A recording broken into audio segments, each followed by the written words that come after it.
viendo con Nora y habían empezado a ver la aplicación de las pruebas, de cómo Juan defendía la doctrina de los gnósticos, ¿no es cierto? Y vieron que teníamos una prueba moral, una prueba social, y una prueba doctrinal.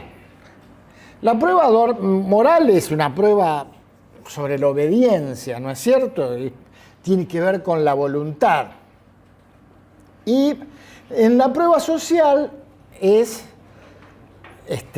la prueba del amor. Es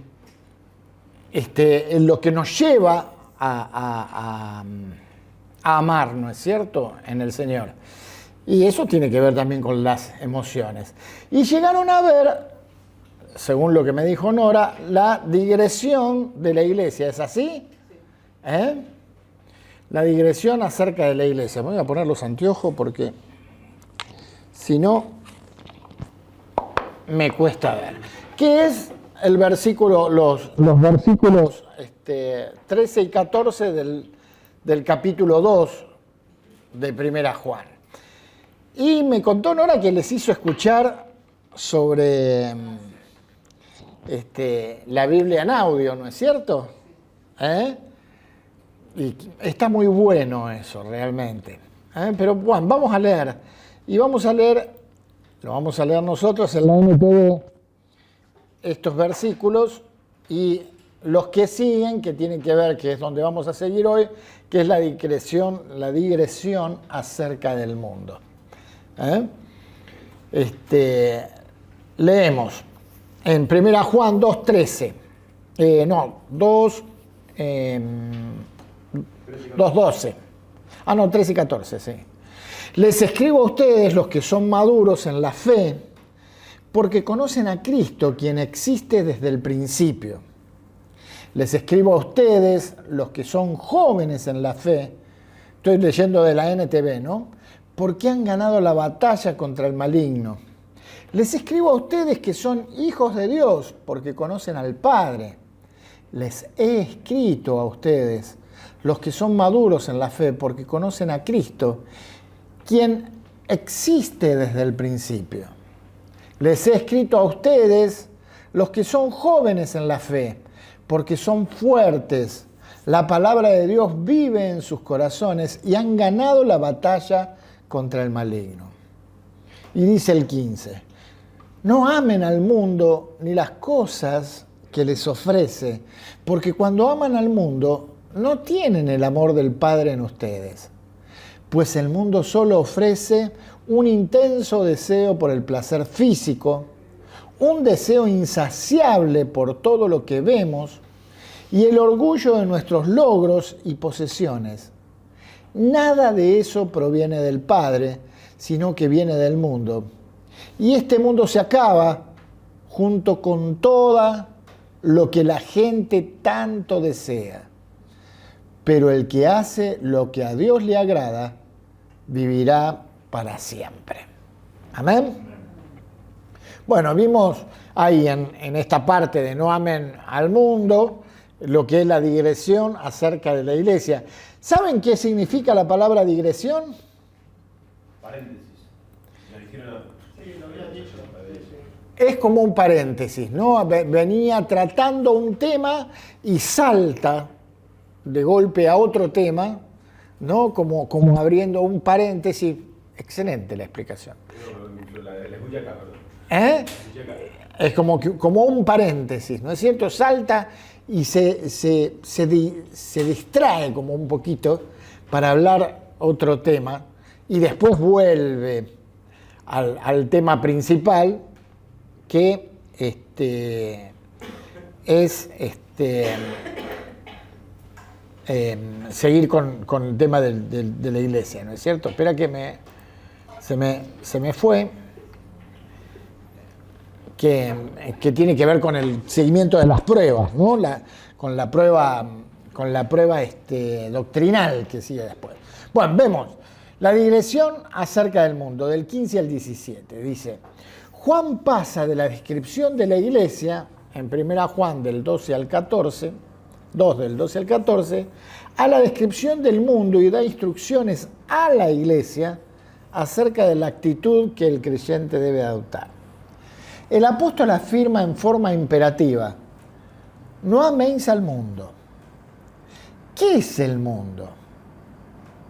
Juan lo menciona aquí por primera vez, pero más adelante se refiere a él en varias oportunidades. Muchas veces se entiende. ¿Qué entienden ustedes por mundo? ¿Cómo lo definimos? Sin mirar los apuntes. Lo pasajero, lo que se va con esta vida, o sea, lo que se acaba, digamos. Lo pasajero, bien. Lo que se acaba con esta vida. ¿De qué otra forma lo definimos?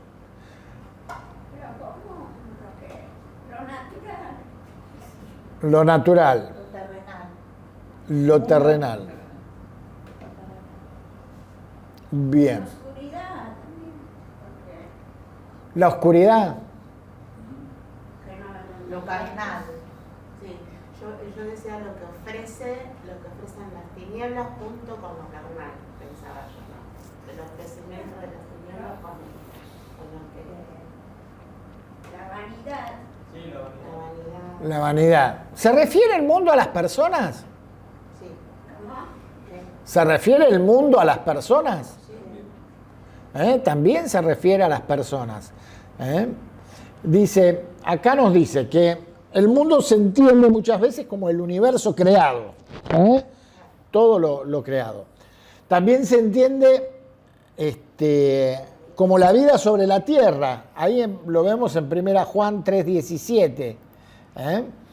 Dice, y este mundo se acaba con todo lo que la gente desea. Dice, y también se entiende que el mundo, a los hombres que aún son del mundo. Y ahí vamos a buscar, alguien que busque 1 Juan 3:13, bueno, otro que busque 5:19 y otro que diga de memoria Juan 3:16.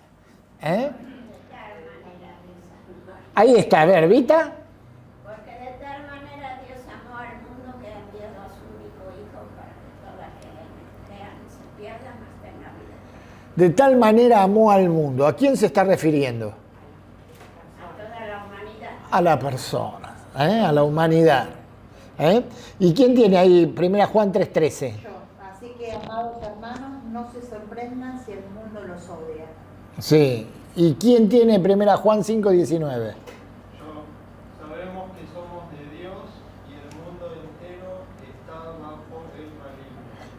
Se refiere acá a las personas que nos hacen oposición a nosotros, los que somos hijos de Dios. Con esta expresión, lo mismo que Pablo con la expresión el presente siglo en Romanos 2, en Gálatas y en 1 Timoteo, Juan se refiere a la vida de la sociedad humana y como tal organizada bajo el poder del mal o al orden humano separado de Dios. Eso es lo que dicen dos comentaristas, ¿no?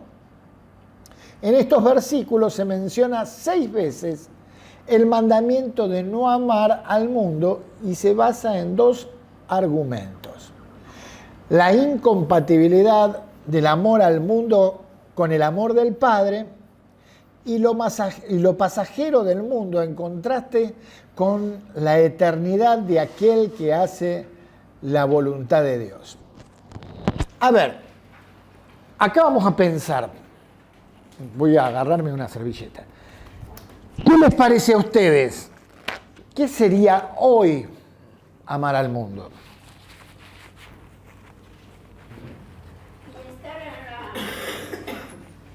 atrapados con todo lo que está relacionado con el turismo, la diversión, Dinero. las comodidades, Ajá. trabajar. Bien. ¿Podemos ampliar algo más? Un estilo de vida. Un estilo de vida. Separado de Dios. ¿Eh? Un estilo de vida separado de Dios. Un estilo de vida separado de Dios. Bárbaro, Hugo. ¿Eh?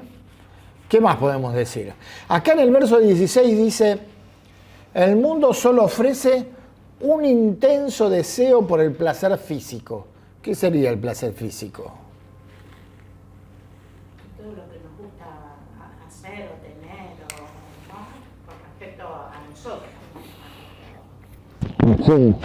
Y placer físico es, por ejemplo, los deleites Claro, de las comidas. No es pecado comer, pero ya que me dan, bueno, pero ¿cómo puede ser? En vez de La glotonería sería. la ¿Eh? comería, exceso de la comida. Bien. De la bebida, de la comida. De la bebida, de la comida. Todo lo que sea vicio, ¿no? Todo lo que sea vicio, como por ejemplo.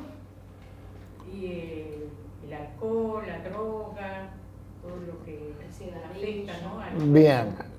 El tema. Igual hay otras cosas que son más cotidianas, como puede ser meterte al gimnasio, también. Claro, Ahí, lo que- pero El placer físico, algunos. No te vas a llevar allá.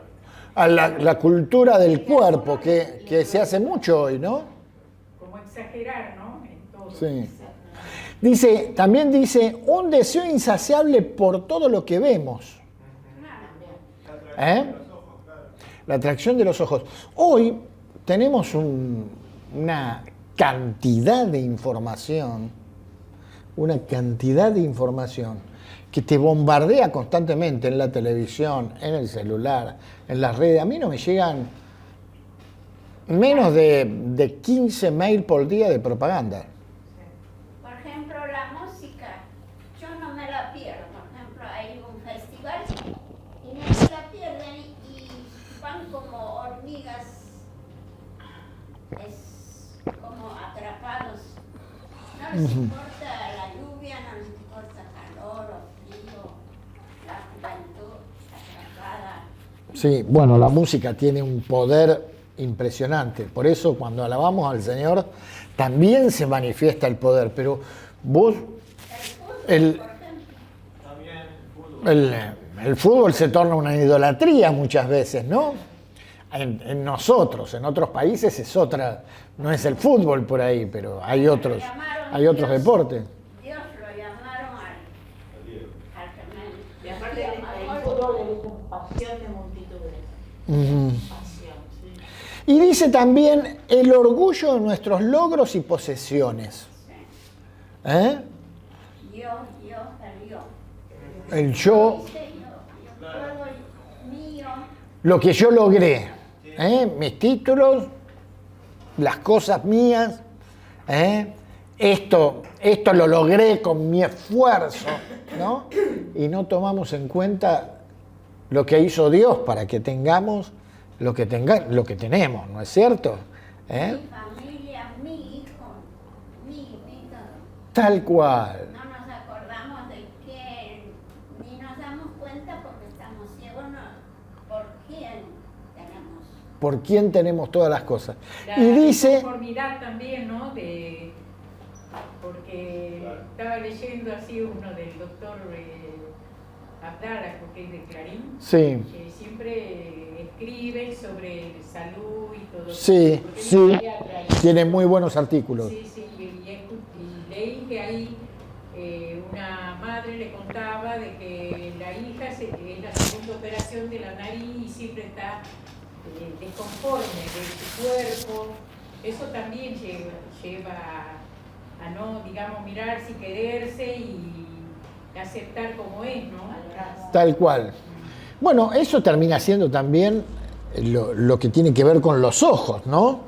El deseo insaciable de todo lo que vemos. Yo siempre me quise parecer a Brad Pitt, por ejemplo. De hecho, que mi señora me dice que me parezco. me miente. ¿No es cierto? Sí, sí, igualito. ¿Eh? Pero, ¿cuánta gente, no? El otro día veía una periodista que ahora se dedica al tema de deporte, ¿no? Bellísima la piba, pero se hizo la trompa. Así digo, ¿cómo puede ser que se estropee la cara de esa manera? ¿no? Siendo tan linda como era, se estropea la cara, ¿no? Nunca hay una conformidad, ¿eh? Claro, nunca es suficiente. ¿No? Claro. Me parece que Esa igual es la dentro de- insatisfacción también de las personas, que quieren hacerse más porque no se aceptan como son, como dijo acá. Claro. Claro. Y es un deseo insaciable por lo que vemos. Lo vemos en el otro y nos gusta y queremos ser como el otro. Queremos ser como Angelina Jolie, ¿no? Que tiene una trompa así natural. Y entonces te hacen así, ¿no? Bueno, lo digo en las mujeres, pero pasa en los varones también. Sí, dale, Lucas. hay niveles, por ahí decimos cosas como que tener orgullo de lo que uno logró, consiguió. Creo que también es un sentimiento que nos da, que tengo que ponerlo en su lugar. Porque a veces parece que uno no puede ponerse contento, o que estaría mal. Ajá. O si logré bajar la panza yendo al gimnasio, o comiendo sano y ocupándome de eso. Como que está mal. Como que está Ajá. mal si elegiste perfumes, si elegiste qué ropa te ponías solo, porque eso es la vanagloria de la vida. Él es el exageramiento de todas esas Claro, cosas. Cuando me eso, parece que Dios es un Dios que da orden a las cosas. Entonces, Sí. si logramos ponerlo primero, Él nos ordena todo eso y puede ser algo que disfrutemos y que no nos haga mal. Exactamente. La cuestión es saber que todo lo que tenemos, lo que logramos, lo que hacemos, viene de su mano. Y lo hacemos para Él también. Y Lo también, hacemos para Él. también Somos cuando... de Él y lo hacemos para Él. Claro, cuando nosotros hacemos las cosas, teniéndolo a Él en primer lugar y reconociéndolo, es cuando esas cosas ocupan el lugar que Dios quiere, ¿no? No por mi propio logro, sino porque Él me permite.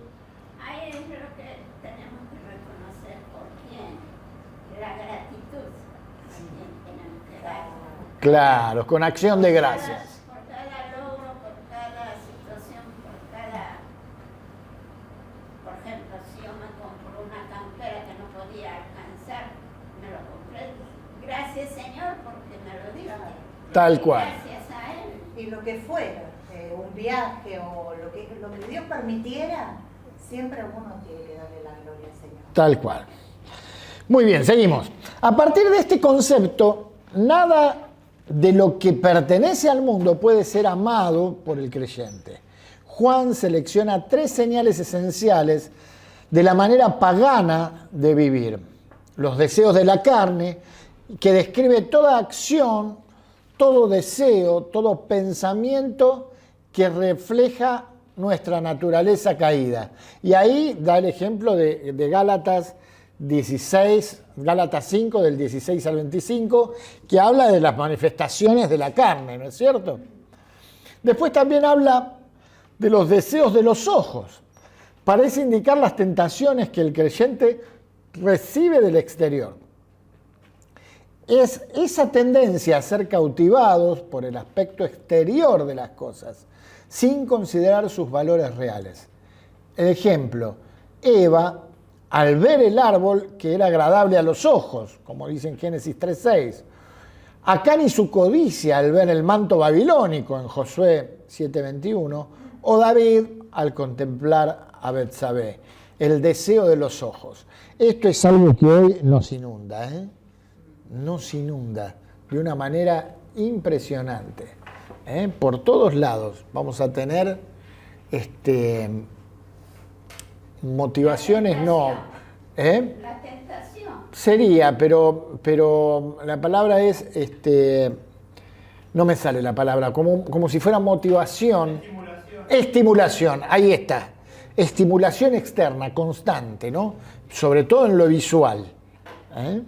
Y la vanagloria de la vida, que es la soberbia o arrogancia relacionada con nuestras circunstancias externas, ya sea riqueza o posición. Es una ostentación pretenciosa. Es la actitud sobre la cual advierte Juan. Es la falsa seguridad, la orgullosa certidumbre del que tiene abundancia que le lleva a pensar que puede vivir sin Dios. No necesito a Dios con todo lo que tengo. ¿Se acuerdan de ese ejemplo que que dio el Señor Jesús y dice, oh alma mía, ¿qué vas a hacer con...? Ya tiene muchos bienes para mucho tiempo, ¿eh? ¿Qué voy a hacer? Dice, voy a voltear mis graneros y los voy a hacer más grandes. Y entonces ahí voy a vivir tranquila. Y Dios le dice, mirá, necio, esta noche, como decía, Patapufe te decía, no sé quién los más viejitos lo conocemos. Claro, Ezequiel mira y dice, ¿qué es esto que está diciendo? Por ahí nos pasa como a Job, un día te quita todo y quedaste sin nada. Y quedaste sin nada, tal cual. Pensar un poquito en estas situaciones como lo que pasó en Porto Alegre. Que la gente le cambió la geografía y lo que tenían, ¿no? Ya no lo tienen. Y es tremendo eso, ¿no? Que de un día para el otro no tengas más nada. De un instante al otro puede pasar. Un instante. De un instante al otro. Exactamente. Ahora, Sí, y el agua no baja No, todavía. no. dice que no tengamos esperanza en nuestras riquezas porque como el viento se lo lleva. Tal cual. Dice, bueno, la segunda razón para no amar al mundo es que el mundo, como las tinieblas, estoy leyendo mal. La segunda razón para no amar al mundo es que el mundo, como las tinieblas que hay en él, ya están desintegrándose. Y eso es la palabra peragetai. Hoy vengo bien con la lectura. Y ahí, ¿quién lee el verso 8 y el 17 de Primera Juan? Tenemos que tener la mano ahí. ¿El capítulo 1? El capítulo 2. ¿Qué ¿De qué versículo? verso? 8 y 17. 8 y 17. Sin embargo, os escribo un mandamiento nuevo, que es verdadero en él y en vosotros, porque las tinieblas van pasando y la luz verdadera ya alumbra. Dice, las tinieblas van pasando. ¿Y el 17 qué dice? Y el mundo pasa y sus deseos, pero el que hace la voluntad de Dios permanece para siempre. El mundo pasa, dice, tanto el mundo como las tinieblas que hay en él ya se están desintegrando. Y los hombres y sus deseos mundanos pasarán junto con el mundo. Solo permanecerá una clase de personas, la que hace la voluntad de Dios. Ahí en el 17 dice, pero el que hace lo que a Dios le agrada, vivirá para siempre en la NTV, y en la otra versión dice, el que hace la voluntad de Dios, permanece para siempre. La enseñanza de Juan sobre el mundo debe contemplarse con las enseñanzas de Jesús registradas en el Evangelio de Juan. Y acá vemos como un apéndice y dice el mundo y Satanás. Está bajo el dominio de Satanás el mundo, quien es el príncipe de este mundo, y lo afirma ahí en Juan 12:31, en el 14:30 y en el 16:11. Si ustedes leen los versículos, es bárbaro. El mundo entero está bajo el maligno, dice 1 Juan 5:19. Y aunque el mundo esté bajo el maligno, sabemos que somos hijos de Dios. También lo dice ahí en 1 Juan 5:19. Y por eso no nos conoce el mundo, porque no conoció a Cristo ni al Padre. Vamos a leer 1 Juan 5:19, yo lo leo. Lo tengo acá. Dice, sabemos que somos hijos de Dios y que el mundo que nos rodea está controlado por el maligno. Y 1 Juan 3:1 y 2 dice, miren, con cuánto amor nos ha amado el Padre que nos llama a sus hijos, y eso es lo que somos. Pero la gente de este mundo no reconoce que somos hijos de Dios porque no lo conocen a Él. Queridos amigos, ya somos hijos de Dios, pero Él todavía no nos ha mostrado lo que seremos cuando Cristo venga. Pero sí sabemos que seremos como Él, porque lo veremos tal como Él es. Dice que el mundo no nos conoce porque no conoció a Cristo.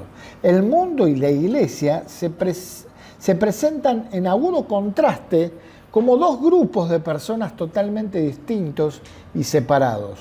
Uno bajo el dominio de Satanás y el otro nacido de Dios, que conoce a Dios. El príncipe de este mundo es echado fuera y juzgado. Es lógico que el mundo también sea condenado. ¿Se entiende? ¿Sí? Cualquier cosa que no se entienda me dicen. El mundo y Dios. El mundo pecador y opuesto a Dios, no obstante, es objeto del amor de Dios y de su acción salvífica. Y ya lo dijo antes Vita en Juan 3:16, ¿no? Dios Nos amó y nos sigue amando, y nos amó, nos ama y nos sigue amando, porque cada Sí. día que amanece nos sigue dando oportunidad para volvernos a Él. Tal cual, tal cual. Dios envió a su Hijo para que vivamos por Él. Y Jesucristo murió en la propiciación de nuestros pecados y los de todo el mundo. Dice 1 Juan 2:2. ¿Se acuerdan? Y se acuerdan lo que era propiciación, ¿no? Es el sacrificio para satisfacer la justicia de Dios. Estuve estudiando otra vez este tema de la propiciación, ¿no? Porque ustedes vieron que esto, en cierta manera, los paganos hacen un sacrificio para satisfacer la ira supuesta de sus dioses. Y muchas veces esos sacrificios eran sacrificios humanos. Entonces sacrificaban a una persona para satisfacer la ira de sus dioses, que no dejan de ser demonios. Ahora Dios también necesita satisfacer su justicia con sangre inocente. Pero Él mismo se dio en propiciación. Es algo extraordinario. Él dio a su Hijo, se dio Dios mismo para satisfacer su propia justicia en lugar de nosotros. Qué terrible cómo nos amó. Es algo impresionante. Perdón la pregunta. Sí. Para no quedarme con la duda. Ahí estaría diciendo que Dios es el sacrificio por medio de Jesucristo para aplacar su ira, en cierta forma, o para satisfacer su justicia. Y me vino a la mente tipo esos mails que nos bajan a veces como versículos, de que más Dios muestra su amor, que creo que el objetivo Por nosotros. no sé si era eso, sino mostrar la magnitud de su amor, no tanto como si fuese un niño que necesita que le cambie el bebé. Por eso te interrumpí, también a modo de pregunta, porque en general no importa lo que dijiste. A ver si te entendí. Para Dios somos tan importantes, que Él entregó a su Hijo por nosotros, sabiendo aún, antes de crearnos, que iba a tener que hacerlo. Por ejemplo, yo te voy a dar un ejemplo. Hace un tiempo vimos una película, con Marcela vimos una película donde una familia tenía una hija con leucemia. Y entonces, después tienen otro hijo, y la forma de mantener con vida a su hija con leucemia era que el hijo menor, constantemente le diera plaquetas y le donara sangre. Y entonces, para el hijo menor era una tortura la vida. Y para la hermana mayor también, ¿no? Ahora vos pensás si fuera de esta manera. Ponele que vos tenés un hijo, ¿no? Tu hijo. Y después decidís adoptar a otro que se enferma. Decidís adoptar a otro que se enferma. Y la única forma es que que a tu hijo adoptado, la única forma es que la sangre de tu hijo verdadero lo salve. ¿Vos lo harías? Es compatible esa sangre porque no hay... ¿Harías eso? ¿Darías la sangre de tu hijo verdadero por el hijo adoptado? Esto es lo que hizo Cristo. Dios nos adoptó, esto es lo que hizo Dios. Dios nos adoptó a nosotros. Él sabía desde antes de crearnos que nos iba a adoptar. Y sabía desde antes de crearnos que iba a tener que morir su hijo, Dios mismo, para librarnos del pecado. Es algo extraordinario. Es algo que solamente Dios puede haber hecho. ¿Entendés? Ningún Dios pagano hace eso. Ningún Dios pagano. Ningún demonio va a hacer eso. Porque no aman. Dios lo hizo por amor. Nos adoptó sus hijos por amor.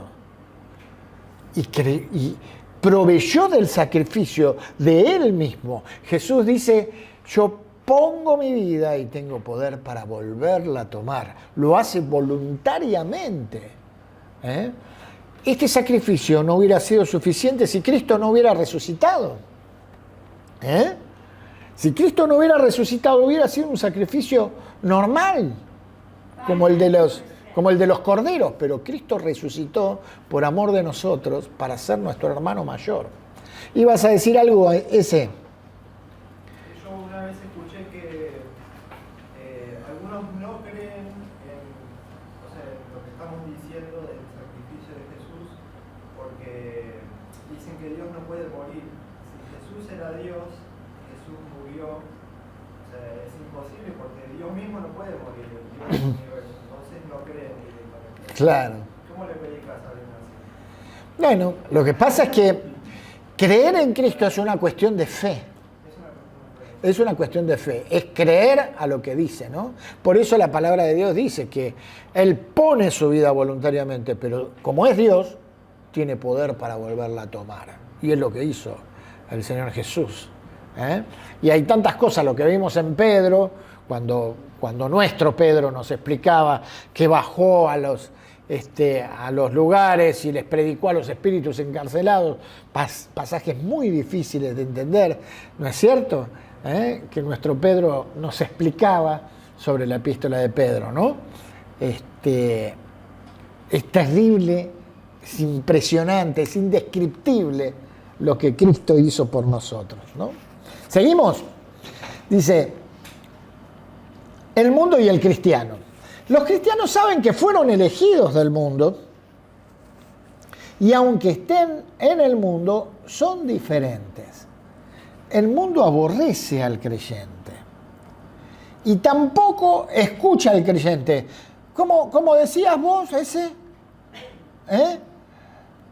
Que no nos creen, ¿no? Tampoco escucha al creyente. Fíjense lo que dice 1 Juan 4, 5 y 6.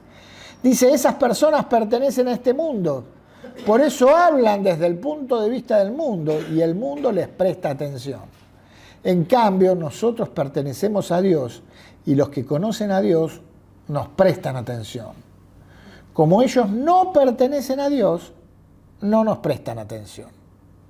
Así es como sabemos si alguien tiene el espíritu de verdad o el espíritu del engaño. El otro día en el seminario hablábamos, en el Proforme hablábamos de que Dios, que el Espíritu Santo le habla a las personas, le habla a los hijos de Dios, pero también es el Espíritu Santo el que convence de pecado a aquel que no es cristiano. Y le da la posibilidad de recibir el Espíritu de Dios, ¿no? Entonces, el mundo no nos escucha porque no cree, ¿no? ¿Cuál es la actitud del creyente hacia el mundo, entonces? Primero, no ha de huir. No debe aborrecerlo. No solo resiste los atractivos del mundo, como dice 1 Juan 2, 15 y 16, sino que lo vence positivamente, como dice 1 Juan 5, 4 y 5. Esto es lo que tenemos que hacer. No nos podemos alejar del mundo. No podemos ser como aquellos monjes de la antigüedad que se metían en conventos específicos para estar alejados del mundo, para no pecar. No tenemos que huir. No debemos aborrecerlos. Justamente tenemos que compartir, porque nuestro deber es compartir y vivir y mostrar lo que somos y lo que vivimos en Cristo. Y por otro lado debemos amarlo también. Porque ahí está lo importante, digamos, el amor al mundo.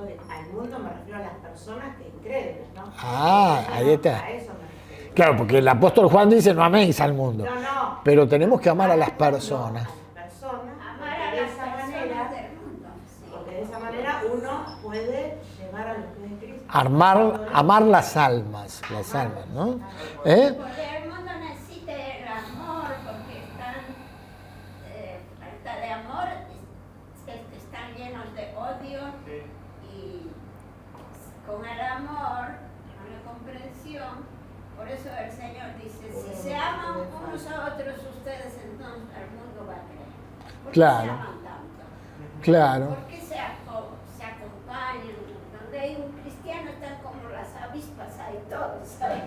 Vengo a visitarte, vengo a traerte, Tal cual. necesitas algo, y siempre están los hermanos compadeciendo, orando, y aunque no pueda hacer nada, ¿qué puedo hacer? Orar es lo más importante. Por el amor entre ustedes es que los demás van a ver.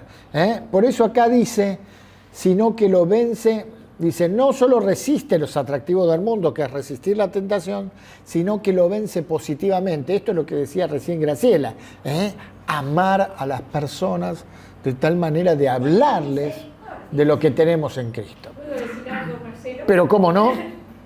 Estaba dando la palabra a un vecino del fondo, ¿no? Entonces un día los invité, pero que vayan a Sibila. Sí. Están cerca ellos de Sibila.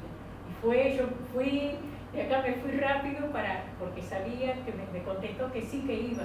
Y había un muchacho más o menos de 47 años que le había agarrado cáncer, pero ya estaba en lo último y bueno, le di la palabra, le seguía y siempre le estaba mandando que estamos orando, todo así como que uno va acompañando a esa persona, ¿no? Bueno, entonces fue el enfermo también. Y yo estaba tan gozosa, digo yo, ay Señor, y fue así todo. Pasaron los días y bueno, vino un hermano que está en Japón, porque los remedios eran pero imposibles de comprar. Entonces murió hace unos días. Ajá. Después pasaron los días, me presenté yo a la casa de la madre.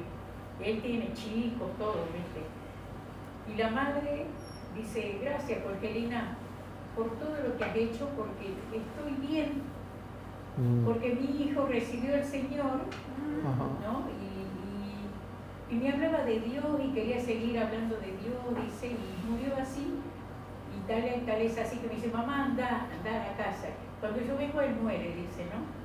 Pero estoy bien, dice, porque sé que fue el Señor y fue algo como que yo misma no me doy cuenta, dice, de cómo estoy. Encontró a Cristo antes de... Claro, y eso es lo que estamos hablando del tema, el mundo, Sí. cómo él reconoció en ese momento que él más necesitó y se fue y dejó la familia, que están bien, y la verdad que digo, Señor, gracias porque no trabajo acá, digamos, en la iglesia, antes estaba en puertas abiertas, pero afuera, ¿Dónde estás? donde estoy, sí me estoy dando la Qué bueno. Qué bueno el testimonio. Muy bien. Y arrancamos con la prueba doctrinal. ¿Alguien se anima a leer allí primera Juan 2 del 18 al 27? Sí, todo primera Juan 2. 2 del 18 al 27. Yo lo leo. Bueno, dale. Queridos hijos, llegó la última hora. Ustedes han oído que el anticristo viene y ya han surgido muchos anticristos. Por eso sabemos que la última hora ha llegado. Esas personas salieron de nuestras iglesias, pero en realidad nunca fueron parte de nosotros. De haber sido así, se habrían quedado con nosotros. Al irse demostraron que no eran parte de nosotros. ¿Hasta dónde me dijiste? Hasta el 27. Ah, claro. Pero ustedes no son así, porque el Espíritu Santo les ha dado su Espíritu. Y todos ustedes conocen la verdad. Así que les escribo no porque no conozcan la verdad, sino porque conocen la diferencia entre la verdad y la mentira. ¿Y quién es un mentiroso? El que dice que Jesús no es el Cristo. El que niega al Padre y al Hijo es un anticristo. El que niega al Hijo tampoco tiene al Padre, pero el que confiesa al Hijo tiene al Padre también. Por lo tanto, ustedes deben seguir fieles a lo que se les ha enseñado desde el principio. Si lo hacen, permanecerán en comunión con el Hijo y con el Padre. Y en esta comunión disfrutamos de la vida eterna que Él nos prometió.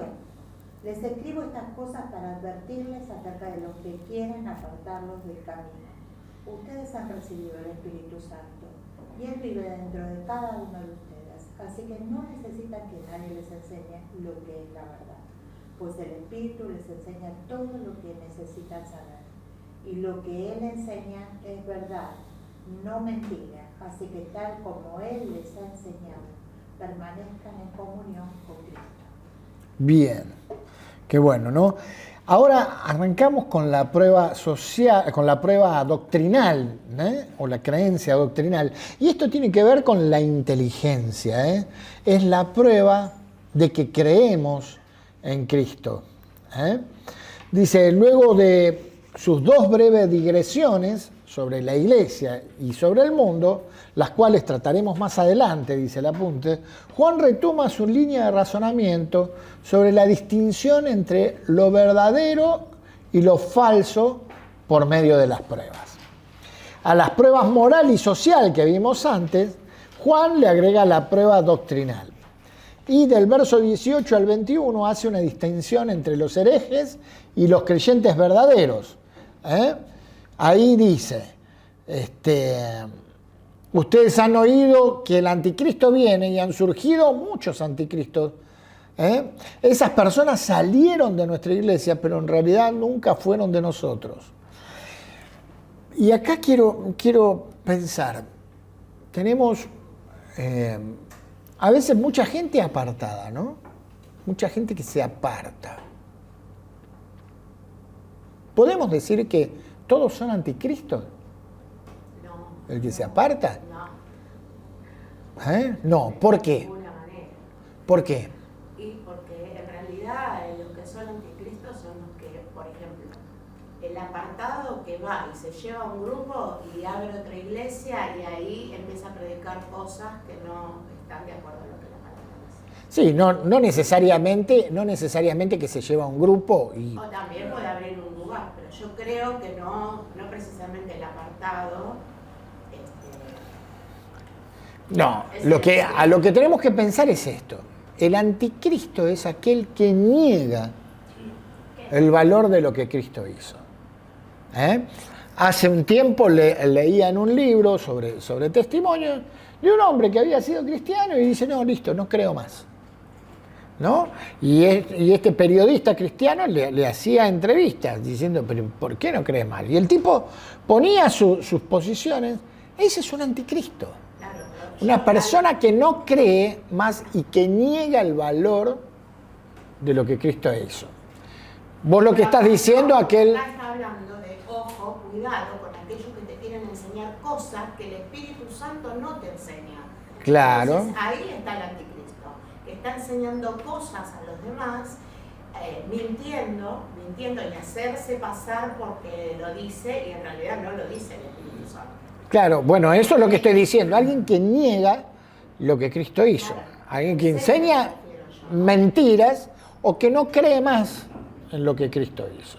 Ese es el anticristo. En la epidemia esta que hubo de una preciosa hermana, ex, digo yo así, porque es lo que vos estás hablando, fue como, no sé, por las redes, qué sé yo, un pastor que es de acá de la Argentina, está en México. Sí. ¿Sabes qué? Horrores es poco. Ajá. Transversó toda la Biblia. Bueno, no es más hermana, no es hermana. No, ¿Eh? no, ella ya no es hermana, porque Claro. yo le dije no. La realidad es que lo que acá dice es que nunca lo fueron. Claro, entonces, Juan dice esto. Cuando vos, como está diciendo Graciela, la Biblia no le podés sacar ni poner ni agregar ni nada, porque ya está, ¿no? Claro. Pero se dice, el pastor dijo cosas horrendas de la Biblia, hasta de la Virgen María y todo, así, viste, que no es la madre. Bueno, es alguien que niega lo que Cristo hizo. Me parece que lo que vos estás diciendo, ¿no? Que A los que siguen a esto, dice el verso 19, esas personas salieron de nuestras iglesias, pero en realidad nunca fueron de nosotros. Del verso 23, entonces acá del 18 al 21 hace una distinción entre los herejes y los creyentes verdaderos. El 22 y el 23 dice, define la naturaleza y el efecto de la herejía. Dice, ¿y quién es el mentiroso? El que dice que Jesús no es el Cristo. El que niega al Padre y al Hijo, ese es un anticristo. El que niega al Hijo tampoco tiene al Padre, pero el que confiesa al Hijo tiene también al Padre. Ahí está definiendo la naturaleza y el efecto de la herejía. La herejía es aquella que niega que Jesucristo vino como Hijo de Dios, que es el Hijo de Dios y que vino a morir por nosotros. Y el tercer punto es que describe dos salvaguardas que tienen los lectores contra la herejía. Y ahí lo vemos del versículo 24 al 27. Pero ustedes deben seguir fieles a lo que se les ha enseñado desde el principio. Si lo hacen, permanecen en comunión con el Hijo y con el Padre. Y esta es la comunión, que disfrutamos la vida eterna que nos prometió. Ustedes han recibido al Espíritu Santo, dice el 27, y viven dentro de cada uno de ustedes, y no necesitan que nadie les enseñe lo que es la verdad, pues el Espíritu les enseña todo lo que necesitan saber. Y lo que enseña es verdad, no es mentira. Así que, tal como les he enseñado, permanezcan en la comunión con Cristo. Y son las 10:15, y entonces acá es donde vamos a dejar. Para seguir viendo la clase que viene, los herejes y los cristianos, espera, todavía no saques, los herejes y los cristianos, ahí hay algunas cosas que están muy interesantes que vamos a ver en la clase que viene, y lo que es la perseverancia de los santos, la naturaleza de la iglesia. La clase que viene va a estar más que interesante en todo lo que vamos a ver. Pero vamos a orar para terminar. Amén. Señor, gracias por este tiempo que nos permitiste compartir juntos.